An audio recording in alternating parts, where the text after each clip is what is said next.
તંત્ર સંભાળવાની મારામાં તાકાત છે, એમાંય તું આગળ, અને કામ એમાંય તું આગળ. સાહેબ આ ઇતિહાસો છે.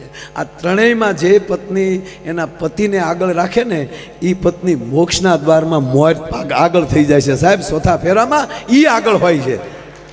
બાકી તો અમુક અમુકની ઘીરે જાય ને તો બેન બેઠા હોય ને ભાઈ પાણી પાતા હોય.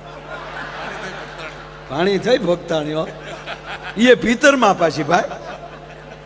ના ના મેં જોયું છે, હું મજાક નથી કરતો. એ વળી બેન ઈંડોળે ઈચકતા હોય ભાઈ પાણી લાવે તો પાછા બેન શું કે તમારા ભાઈમાં માયાભાઈ બુદ્ધિ જ નહીં કાં. તો વળી ઓલો ઉભો હું કે હાચું હાચું હાચું હાચું. તમારો ભાઈ તો એકદમ ભગત, તમારો ભાઈ હાવ ભગત છે. બોલો ભગત કહીને પાછા બેન પૂછે કાં, હાચું હાચું હાચું હાચું. માયાભાઈ ઘરનો બધો વ્યવહાર મારે જ કરવાનો. પૂછો